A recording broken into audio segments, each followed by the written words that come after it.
appearances can be deceiving. But ask yourself, how well do you really know that man or woman of your dreams? Well, Kimberly Knights thought that she knew all there was to know about her new husband, but as Scott Rappaport tells us, she was dead wrong. Bethlehem is a peaceful town frequented by poet laureates and known as the poetry capital of New Hampshire. For newlyweds Kimberly Knight and Donald Ray Lowther Jr., their future read like a love poem. He just looked right into my eyes and saw a guy that was really in love with me. On August 28th, Don and Kim were married, but only 11 days later, Kimberly's life was torn apart. We left work in Lisbon, about 20 minutes from our home, and never returned home again. Don worked at the DCI furniture factory, where co-workers like his supervisor, Robert Ricker, knew him as a hard worker who was expecting a child, while also helping to care for Brianna, Kim's 2-year-old daughter. The one he tried to steal when she was 2 years old. Coming about, so he was more than willing to work any overtime we asked of him. He couldn't wait for the baby to be born, hoping that it was a boy. Wanted it to be named the third.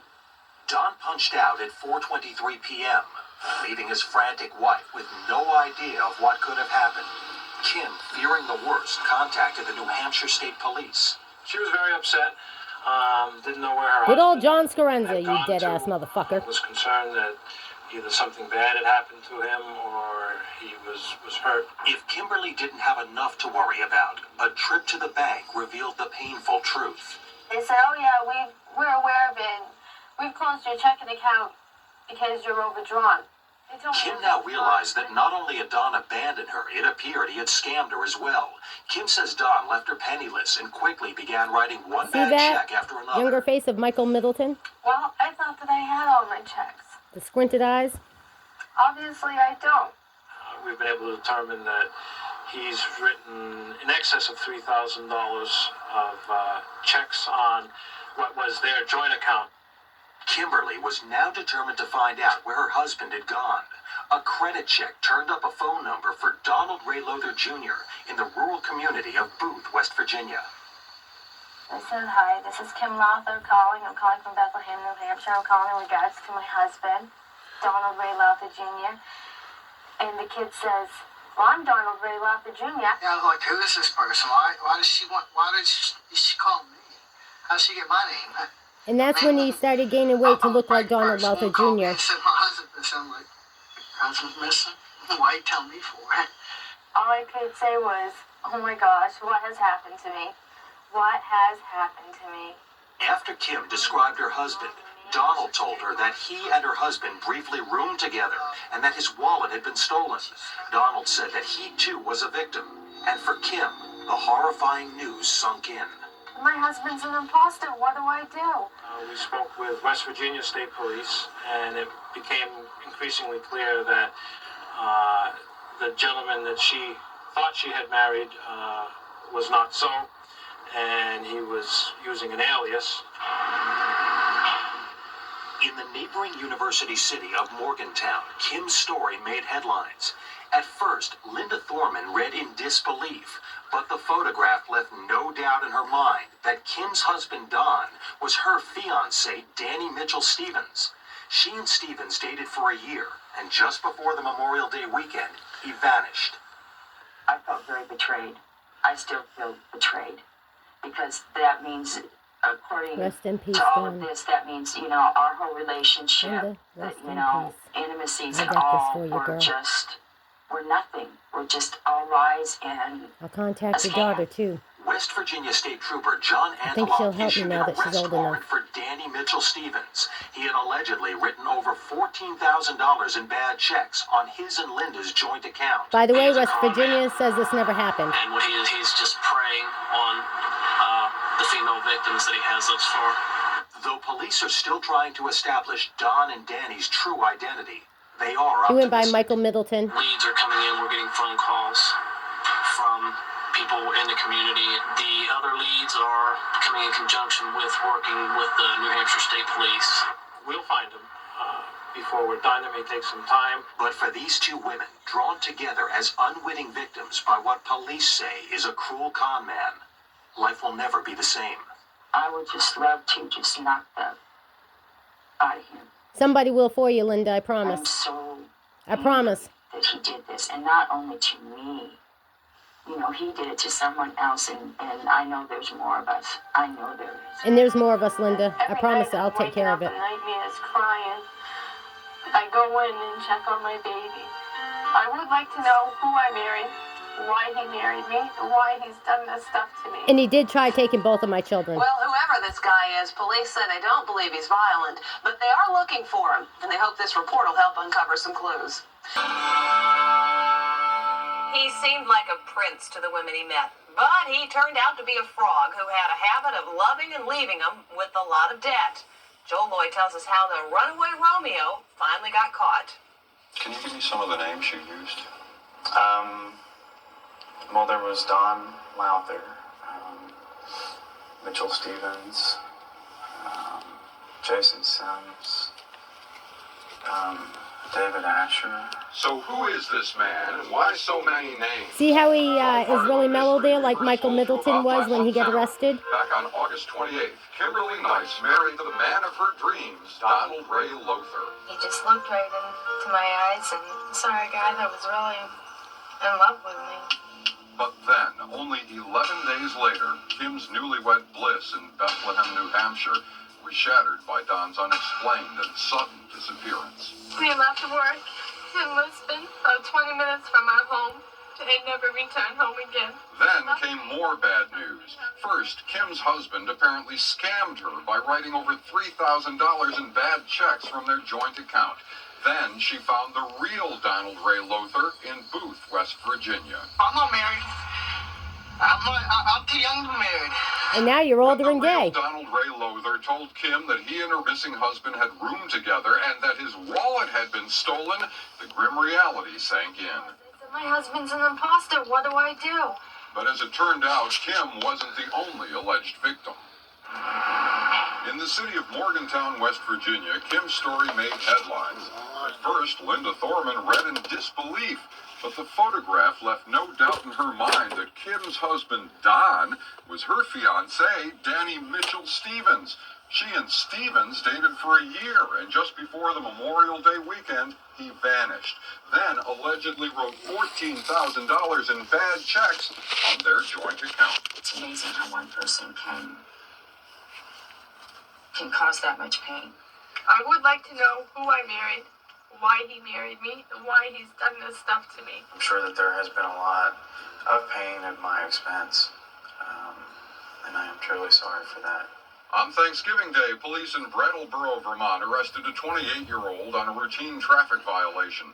And the man known as Donald Ray Lowther, Danny Mitchell Stevens, and Jason Sims became William Asher. And now this young man, wanted in 3 states, speaks exclusively with Inside Edition.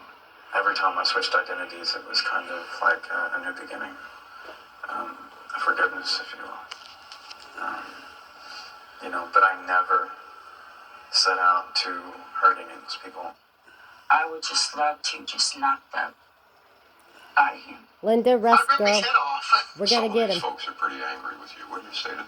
I was never set up to plow Linda down. Those weren't her signatures on the checks. The one thing I can say to Dawn is that I was desperate. When I met Kim, I had it all. And even in the forged checks, etc., you figured that was your doing. It wasn't supposed to impact on them. Right. I guess it was some selfish thinking. I did. I was thinking that it was my crime, that I would stand responsible for it. But incredibly, as William Asher faced the music, his new wife, Kim Knights, stood tearfully by his side. I'm always going to love him. Kim, I do love you very much. And I hope that you can wait for me. Do you have any idea how much time you might be looking at? I'm not sure. I'm scared to even begin to think about it. Well, no, motherfucker, I'm not waiting for you. I do not love you, and I want you fucking dead. Okay? So, I've got even more information. You hold on.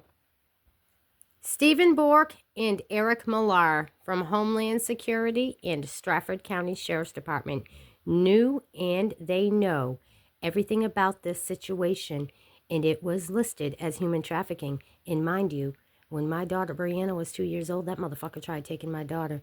When Kiana was 18 months old, that son of a bitch, he tried to steal my daughter. And he made a girl over in Ohio, without her signature, forfeit her baby. And how much money did he get paid for it? But let me tell you something. I'm getting these wives all together.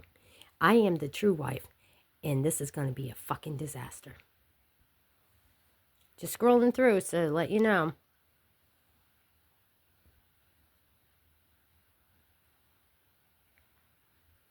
This is all with Stephen Bork. He's got all the evidence, pictures, right? Of human trafficking, sex trafficking. Okay? So why did they recuse from the case? Good question for them to answer, right? You can put your phone on pause and read this yourself, okay? Because I'm tired of all this bullshit, and I'm just trying to get through it so that I can make the phone calls and start filing more amended motions, okay? And this is when they went silent, because that's when they found out who William really is, Michael Middleton, and recused from the case silently. So yeah, the infamous William Asher, a.k.a. Michael Middleton, is right there in Stratford County, New Hampshire. And again, if all you fucking willy-whacking people out there, instead of laughing and, slandering us and sucking pee-pee on the fucking popo, you ought to be fucking paying attention and hoping to God that it doesn't happen to you, and pray to God it doesn't happen to your daughters, okay? So, knowing that I just shared all that information with you, you already know. You already know that any of you in Stratford County, Rockingham County, you attend the theaters, you do any of that sort of shit. Yep, that's Michael Middleton when he was losing his weight. Okay? And performing. And as I said, I hold nothing back. Share this throughout with all your friends and family. Get this motherfucker busted. Do you know him under this name? Look at his people that he's involved with, okay? Contact these people. Help get him arrested. And it will lead to the arrest of police as well as politicians. You want to make this country great again? Get these fucking criminals off the streets. Lock them all up in the same goddamn cage. Good old Barth, you're a fucking failure. A great one at that. You must have got paid by him. Was he pee-pee puffing you too?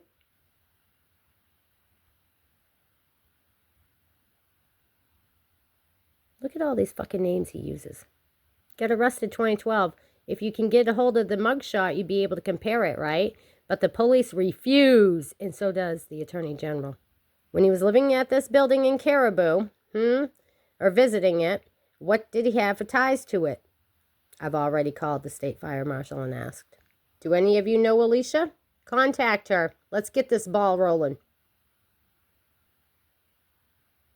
Okay, well, what happened to all his fucking charges?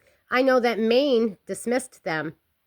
He claimed my daughter dead and changed her date of birth, as well as there's an active license, driver's license, in the system for my daughter, and she's never had a license. So where did that come from? Vermont State Police. Derby Barracks won't say. And you know that William is involved with the actors from Hollywood, such as Joe DeHodge and Real Robillard, who is a detective for Vermont State Police, Derby Barracks. And William has been going around and portraying to be a bail bondsman and a cop and all kinds of fucking shit over the years. They are all friends and involved in it. And believe me when I tell you, that sex trafficking case wouldn't have been recused if Stephen Bork and Eric Millar weren't sex traffickers themselves, right? As well as the sheriff, Mr. Mark Brave, that's already in jail, former sheriff from Stratford County, as well as the new sheriff.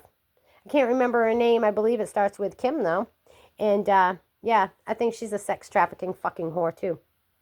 So, again, Michael Middleton is really William Asher. So did William Asher, and so does William Asher. It's nowhere to be found.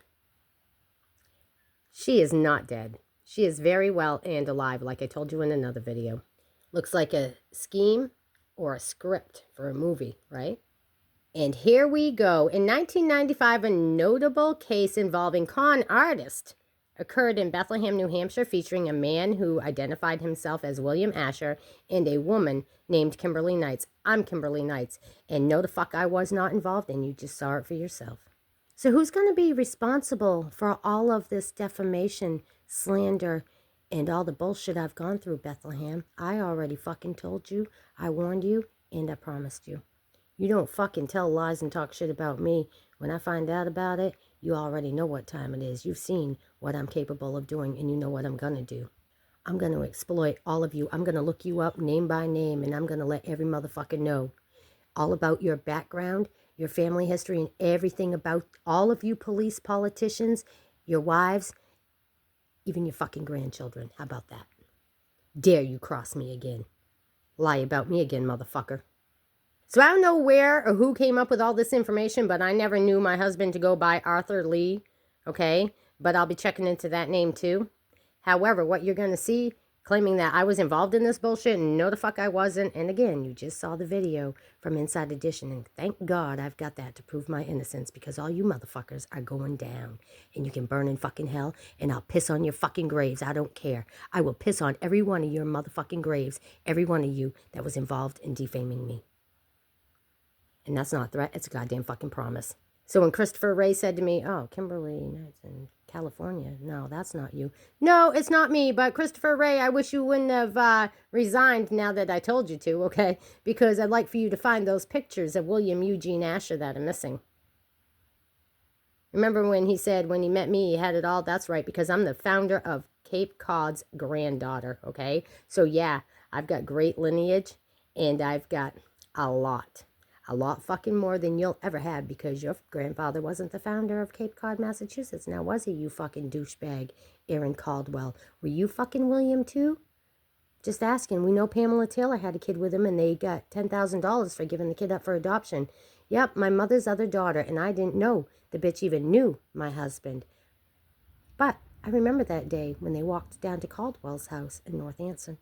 And I mentioned about Erin because that little bitch, she ain't little, she's a fat fucking cunt, was following me on Facebook, social media the other day, and I made her very well aware of herself. So again, you better be doing something about these fucking lies, because I promise you, Patrick Gagnon, Christopher Gagnon's relative, Christopher Gagnon, who was involved with William Asher and claims to have been for many, many years, and I've got that in writing right from the fucking court, okay? Court documentation, and I'll be sharing that next in another video. And there you go. He went from being William Asher to Robert Nisbet and married Brenda Rice. So Brenda, tell Christina what's going to be happening, because you claimed death benefits. You got welfare for Christina, and William is not dead.